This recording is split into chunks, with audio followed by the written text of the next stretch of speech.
essential, and we agree with that. Yeah, Donald Trump came out. I love these little media press tours that he does right before he gets on the helicopter with the loudest background noise possible, where he'll just say a bunch of unhinged things and then prop his big ass up on that helicopter and fly away. Here he is being asked about the Iran deal and saying that he's not satisfied with the Iran deal, which hasn't changed, by the way. This deal that he is currently unsatisfied with, ironically enough, is the exact deal that he agreed to approximately 2 to 3 weeks ago. It's the same exact deal. It's the same exact 10-point deal that Iran presented by the second week of Operation Epstein's Fury. And it's really interesting to see him now go back on that after agreeing to it approximately 2 weeks ago. He's dissatisfied with the same deal that he said yes to. Will Iran affect your China trip given the blockade? No, the China, it's going to be amazing. The visit with China and Chairman Xi, that's going to be great. We have the trip with China coming up, and I think it'll be an amazing event.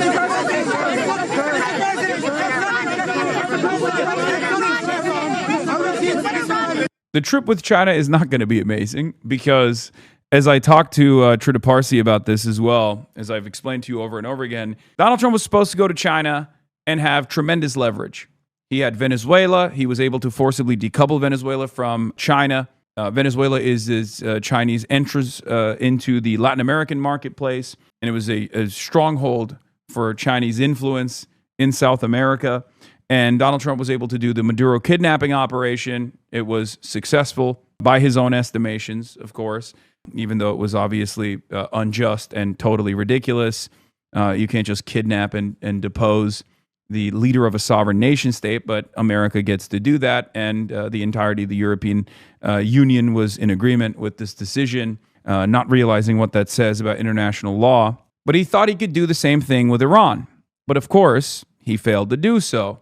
Maybe it was partially because of bad intelligence that he got from the Israeli side. Maybe it was his own personal hubris. Maybe it was because he felt that he could have a string of successes here going into the China negotiations, going into the Beijing summit. He thought he would have not one, but two major victories. And now that the Iranian quagmire has exploded in his face, he's having a very different Beijing summit potentially. One where America's force projection capabilities have diminished around the world. One where undoubtedly he will have to concede to a lot of Chinese demands if the summit happens at all. We don't know if the summit will take place. Part of the reason why is because, as I said, he hasn't been able to wrap up this Iran situation. And there's really no way for him to wrap up this Iran situation without America taking significant L's. What do I mean by this? It's obvious that we are not capable of militarily forcing Iran to submit.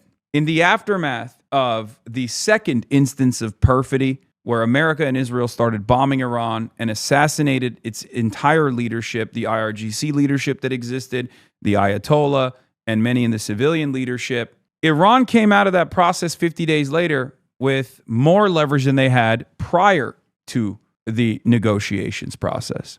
They now control the Strait of Hormuz. They have now shown the world that America is maybe a little bit of a paper tiger.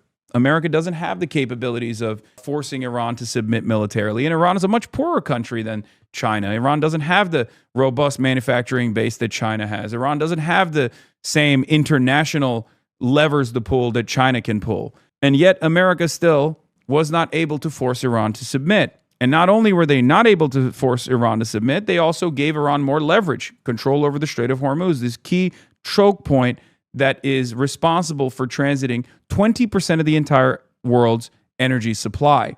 That's a spectacular flub regardless. In the process, America lost billions of dollars of assets in the region.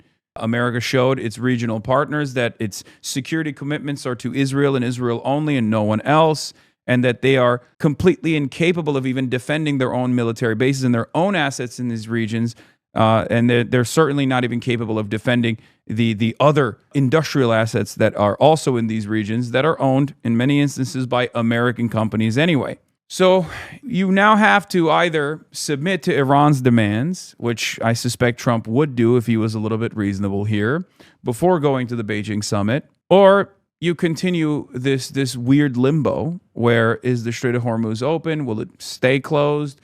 How will it be closed? Is America still going to enforce a naval blockade?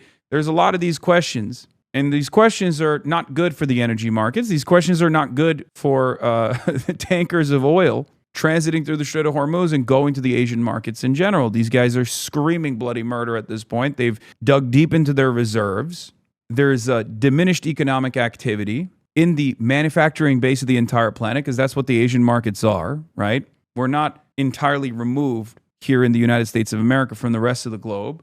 This is the design of global capitalism. If things are harder to produce or more costly to produce or can't even be produced in places like Vietnam, South Korea, China, Bangladesh, India, then there's going to be an inflationary impact in the United States of America and the Western markets as well, right? All of the components are made there, even if they're assembled in the United States of America, for example. So there is a domestic crisis that's brewing, a domestic inflation crisis that's brewing. And Donald Trump is incapable of addressing it, doesn't even want to think about it, doesn't even want to talk about it. All he wants to talk about is his stupid ballroom. Americans are frustrated. American hegemony has been threatened, and there's no way out of this. The only thing that Trump can do is either de-escalate or escalate, right? If he de-escalates, that's taking a major L. That's taking an L that is unambiguous, right? Everyone understands that the American side lost this battle because their opposition gained more leverage in the process, have more control, and it can force America, this hegemon, to do their bidding for once. So that's a huge and unambiguous defeat for the United States of America. That is if he de-escalates, which is the best possible option here. If he goes up the escalation ladder, what can he do? Obviously, the maximum escalation would be the deployment of nuclear arms. He can't do that. This will change the dynamic of the planet, right? The other thing he could potentially do is invade militarily. But once again, Iran is a gigantic country. 93 million people live there. Its topography has created this mountainous fortress, right? It's a natural fortress surrounded on all sides by mountains with a not insignificant number of conventional forces as well. This would be unbelievably devastating. Tens of thousands, if not hundreds of thousands of Western military forces dying in the process. And even if they did succeed, you would destabilize this country with 93 million people. There's no real guarantee of military success there either.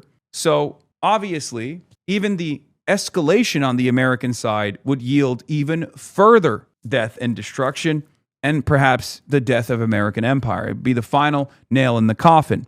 So the reasonable choice to make here is de-escalation, which is, again, an unambiguous, recognized defeat. So what do we do? Well, therein lies the problem. That's precisely the reason why Donald Trump is stuck in this limbo, doing increasingly dumber things. You're wrong about the U.S. literally doesn't have the military to invade. The size and complexity of such an operation would rival D-Day. We have 5,000 amphibious troops, not 500,000, which we need. No, I know. I don't even think that the United States of America would be able to militarily invade Iran without either developing a coalition of the willing, which is not going to happen.